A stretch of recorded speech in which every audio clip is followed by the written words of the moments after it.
I am pleased to inform you that we have successfully launched the process our leaders planned. Namely, we brought together in Kiev 18 participants from the foreign side, plus Ukraine.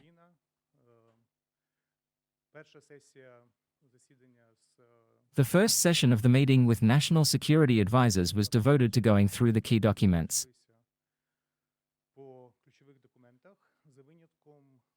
Except for the prosperity document, except for the economic document. The prosperity document will be considered at the second session, with the participation of Ukraine's Prime Minister Yulia Sviridenko, as well as the Minister of Economy Oleksiy Sobolev, who took direct part in the negotiations with foreign partners on preparing the prosperity document.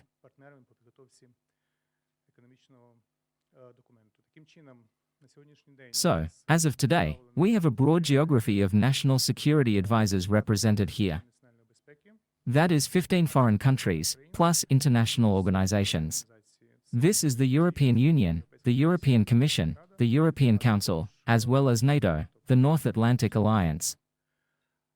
We are ready to answer a couple of questions briefly.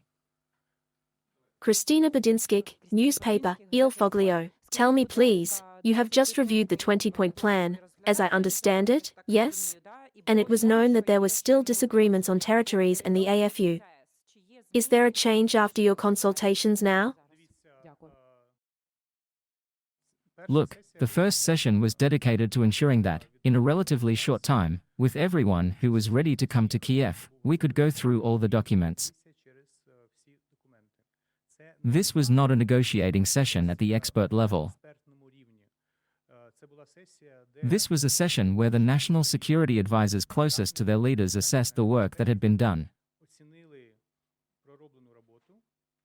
and expressed their general positions. And don't forget that we have a very dynamic schedule, because as early as Tuesday in Paris the leaders of the coalition of the willing are supposed to meet. Therefore, the amount of information they received now needs to be digested in order to brief the leaders. And so that within 48 hours we all gather in Paris and give, I hope, political approval to the main key elements of the documents that we presented today for certain countries.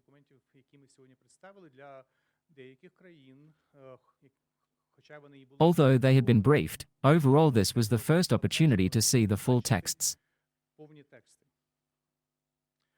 So we should appreciate the discretion they need in order to process the entire amount of information.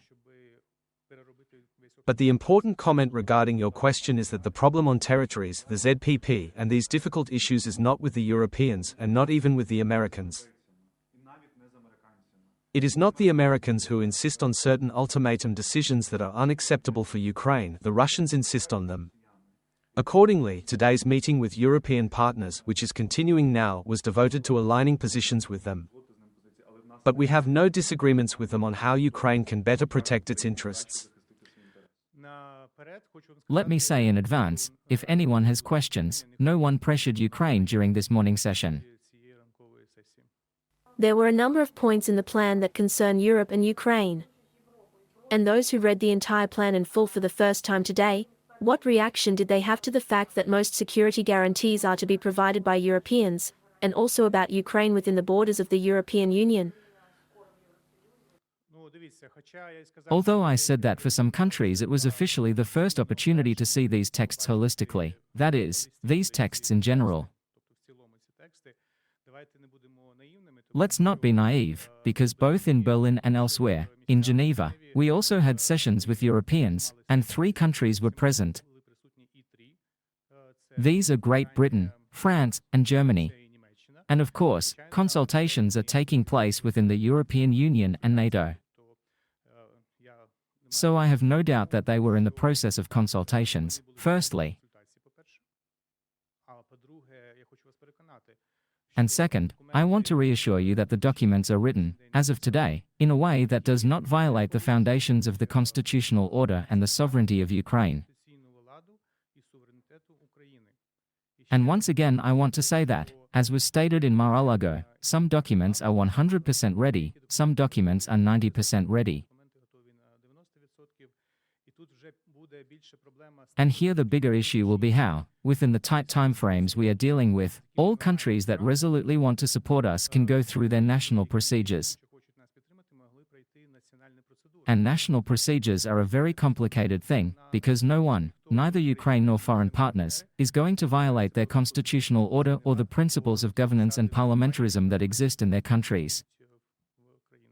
Given that security guarantees are an example of obligations European countries can provide, it's important to understand their document architecture. That is, there is a multilateral framework agreement on security guarantees for Ukraine. It will be signed by Ukraine, the US, European partners, and those non-European countries that wish to provide such guarantees, for example Canada, which is present today. This framework is what links how all guarantors interact with one another.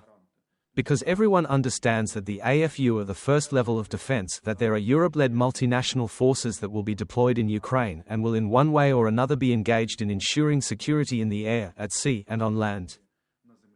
There is the so-called American backstop that provides support to these multinational forces. And what is the work the military are doing about? It is about ensuring that the details of the military component are aligned both with the guarantees from the Americans, with whom a bilateral agreement has already been written, and with the guarantees from the Europeans. Thank you. Thank you. Mr. Andriy, may I ask you about the military component? How agreed is it, and what does it include? The President said that, if we are talking about guarantees, then they are 100%. If that is the case, then what has been agreed in the guarantees? Perhaps you can tell us something about contingents? In general, how is the process going and what work is being done on the documents? Indeed, bilateral work has been conducted with the USA. At the level of the general staffs, the military document was agreed. It contains 4 sections, 4 annexes. The President briefed on this.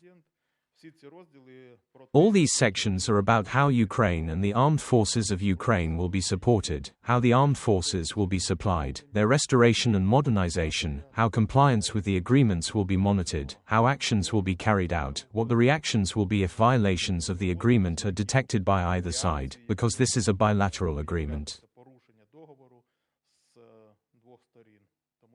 Right now, exactly the same work is being carried out with other partner countries, and one of the sections of the document is the activity of the Coalition of the Willing. Thank you.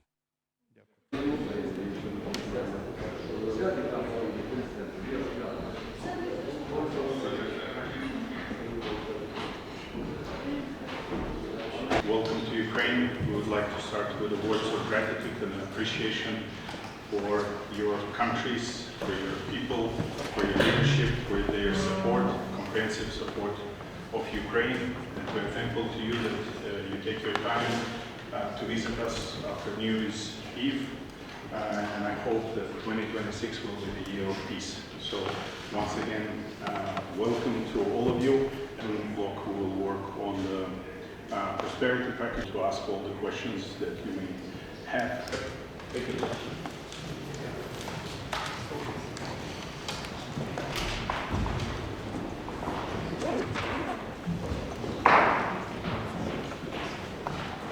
Report to the President, and this is the room where everybody is actually working.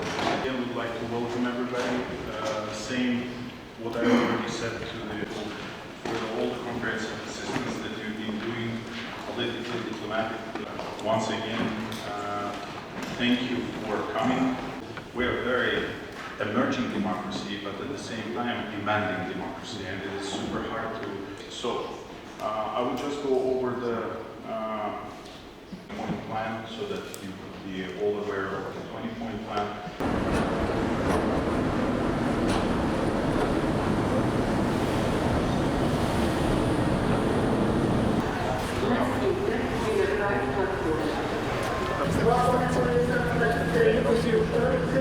Переговорить за